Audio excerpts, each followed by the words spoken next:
Hey WordNerds, I am having a very bad hair day, but it is a circulation test, so I will be reading you some opening lines.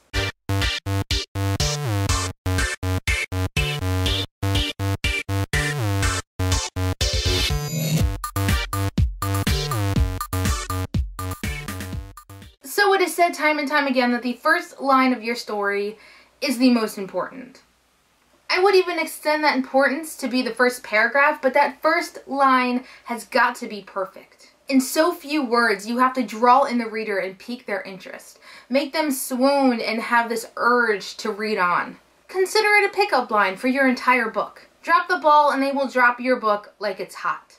They won't even go that extra effort to give you a fake phone number. It's just, a first line has to set the mood, it has to set the tone, it has to ask a question without actually being a question. It has to open up the can of worms and force that reader to just want more. And without further ado, here are some first lines from books you may or may not have read. The Diviners by Libba Bray. In a townhouse at a fashionable address on Manhattan's Upper East Side, every lamp blazes. Divergent by Veronica Roth. There is one mirror in my house. Hitchhiker's Guide to the Galaxy by Douglas Adams. Far out in the uncharted backwaters of the unfashionable end of the western spiral arm of the galaxy lies a small, unregarded yellow sun. Under the Never Sky by Veronica Rossi. They call the world beyond the walls of the pod the Death Shop. If that doesn't get you reading this book, I don't know what will. I Hunt Killers by Barry Lyga. By the time Jazz got to the field outside town, yellow police tape was everywhere, strung from stake to stake in a sort of drunken, off-kilter hexagon. Looking for Alaska by John Green. The week before I left my family and Florida and the rest of my minor life to go to a boarding school in Alabama, my mother insisted on throwing me a going-away party. Paolini? Aragon by Christopher Paolini. I hope that's how you say your name. Wind howled through the night, carrying a scent that would change the world. And this is probably one of my favorite opening lines to a book. This is The Uglies by Scott Westerfeld.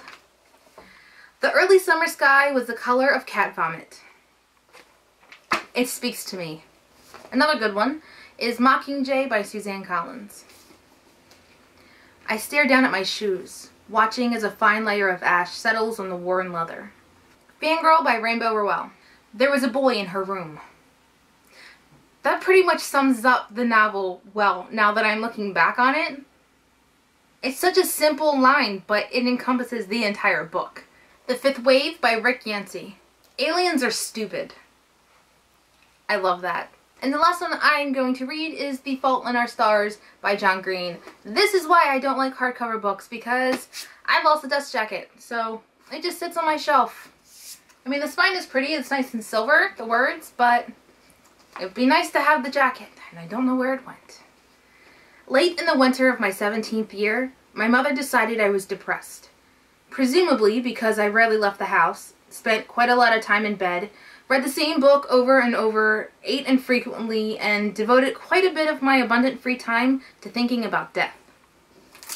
Writing the perfect opening sentence is hard, but it is not impossible. Pick up your favorite books, read the opening lines, and tell me in the comments below what your favorite opening lines are. Practice makes perfect, so construct your own. You're not going to get it right the first time. You're going to modify it and rewrite it and redo it several times until you hit that perfect sentence.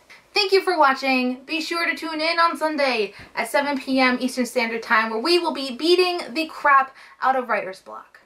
Or at least giving you tips on how to beat writer's block. I'll see you Sunday.